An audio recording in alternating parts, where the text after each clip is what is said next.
Alhamdulillah ve salatu vesselamu ala Resulullah. Ama ba'd. Assalamu alaikum ve rahmetullahi ve barakatuh. Allah Teala maqtulur Peygamber aleyhisselam'a Allah'ın selamı rahmet olsun. Allah subhanahu wa ta'ala Kur'an-ı Kerim'de ayet: "Euzu billahi mineşşeytanirracim. Kullu nefsin zâ'iqatul maut." Her bir nefs ölüm damında toçudur. Her bir can bu degeni her bir can ölür, her bir can ölbögen adam yok degen söz. Demi biz her birimiz misalı biliriz, misalı ölüm hakikat, же болбосо ölümge ишенебиз, бирок ошол ölüm келгендигине, же болбосо ошол ölümge даярдык, алдын ала даярдык кылбайбыз да. Урматтуу жамаат, урматтуу мусулман бир тууган, мен айтайын деген маселе, сиздин мисалы ар бир жанга, ар бир инсанга ölüm келиштиги бул коркунучтуу эмес. Эң коркунучтуу нерсе, сен кандай учурда, эмне кылып аткан учурда сага ölüm келет, ошол нерсе коркунучтуу. Сен намаз окуп атканда эгерде ölüm келсе, же болбосо жакшы амалдарды кылып аткан мезгилде ölüm келсе, ал жакшы. А бирок анын тескерisi болуп калды азыр.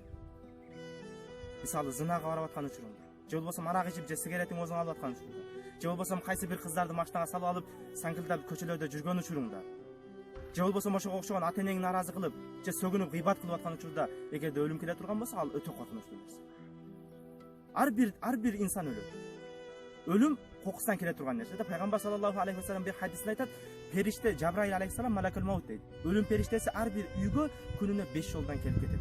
5 жолдан сиздин акыбалыңыздан малакул маут, ölüm периштеси Азраил алейхиссалам келеткен дагы сиздин жаныңызда келип туруп, сизден кабар алып кетет экен. Ошолордун бирөөсү бир келгенде тарсы алыңызда алат, ошо менен кетесиз. Ошондуктан ар бир жан ойлонуш керек.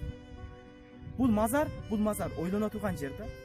Мына иншалла биз мазарда турабыз. Бул мазарда бул инсандардын эч кимиси ойлогон эмес эле булар. Мен бүгүн өлүп калам, же эртең өлүп калам деп. Алар дагы сиз менен мага окшоп тирик, мисалы өлбөй тургандай жашап жүрөт эле. Бирок булардын бардыгы өлдү да. Бирок ошол ölüm сиз менен бизге дагы келет. Бирок ушул кабырдын астына келгениңизде сиздин акыбалыңыз кандай болот? Ошол нерсе жөнүндө ойлонуңуз. Зына кылып же башка кылып аткан учурда ölüm келген болсо, ол өтө коркунучтуу нерсе да. Ошондуктан ар бир кадам басканыбызда ölümдү эстеп жүрө турган болсок, баскан кадамдарыбыз дагы иншалла жакшы болот. Aqulu qawli hada wa astaghfirullah li wa lakum. Assalamu alaykum wa rahmatullahi wa barakatuh.